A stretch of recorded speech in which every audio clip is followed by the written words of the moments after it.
Agostina Belli, real name Agostina Maria Magnoni, is an Italian actress born on April 13, 1947, in Milan, Lombardy. Star of Italian cinema of the 1970s, her performances in Dino Risi's films. After a few small participations, Agostina Belli takes on more consistent roles. But when her career seemed to take off, she was the victim of a road accident that forced her to have a long and painful convalescence.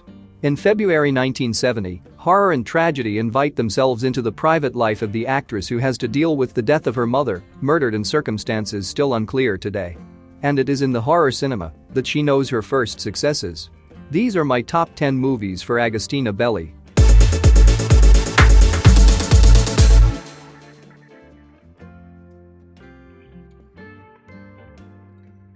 At number 10. Night of the Devils, 1972. In this adaptation of Tolstoy's story The Wurgelak, a mentally ill patient known as Nicola, Gianni Garco, flashes back to horrifying experiences that he encountered while driving through the country. Upon damaging his car, Nicola sets out for help, only to meet a mysterious family that lives in total fear of someone or something. This evil force slowly penetrates the household and thrusts each of its members into a frenzy of absolute terror. At number 9. Virility, 1974. Virility or Virility is a 1974 Italian film comedy directed by Paolo Cavara. The film got a great commercial success, grossing $1,261 million lire at the Italian box office.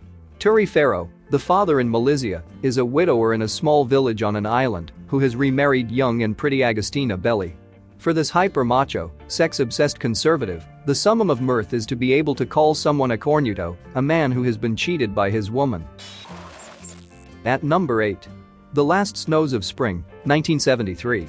Starring the best-known Italian child actor of the 70s, Renato Sesti, the movie tells the story of 10-year-old Luca who feels neglected by his widower father, Roberto.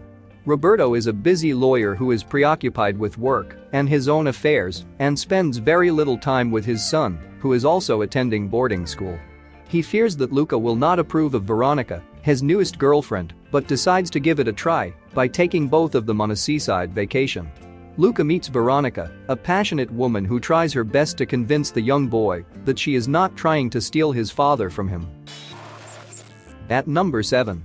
The Seduction of Mimi, 1972.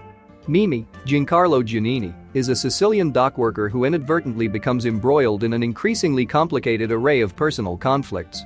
When he loses his job after voting against a mafia kingpin in an allegedly secret election, Mimi leaves his wife to find new work. He moves to Turin, where he engages in an affair with a communist organizer. Soon Mimi finds himself juggling two demanding relationships while plotting to take revenge against the corrupt forces that ruined his life. At number 6. Holocaust 2000, also known as The Chosen, 1978. Released in Italy in November, The Chosen, also known as Holocaust 2000, was rolled out to the rest of the world throughout 1978, with Rank Films picking up distribution rights for the UK and Ape for North America. The majority just snidely regarded it as a The Omen toss-off and went on their way. But time has been kind to The Chosen. No, it's not in Damien's league, but it's solid, occasionally smart, and well acted. Oh, and two of its inventive kills would be repurposed down the line, one by a beloved zombie flick and the other by a The Omen sequel. At number 5. Ante Up, 1974.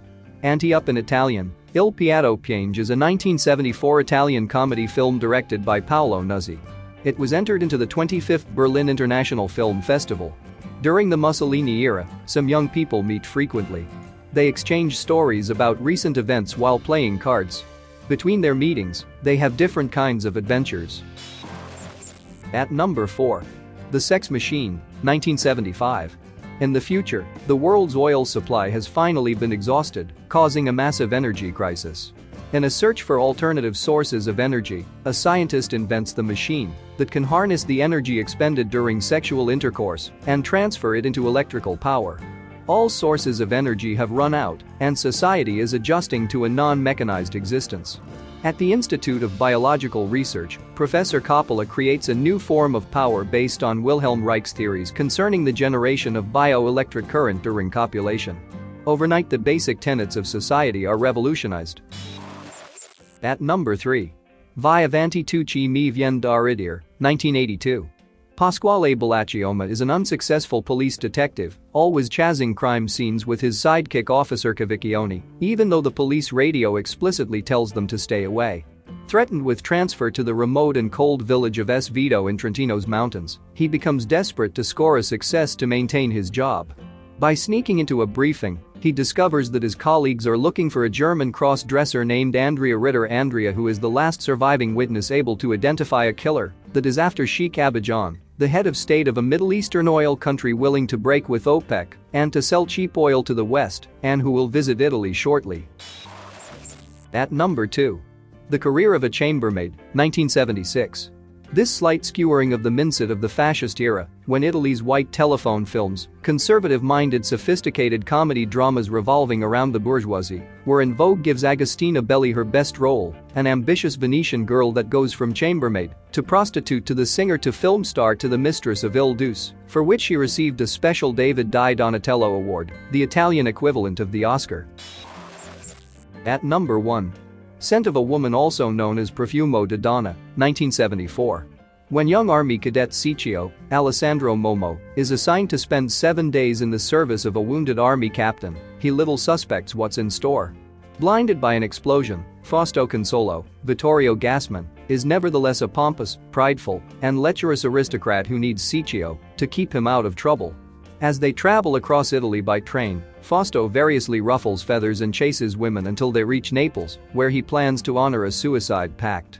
Thanks as usual for your support. Thanks for watching this video. Please share, subscribe, and I'll see you again next time.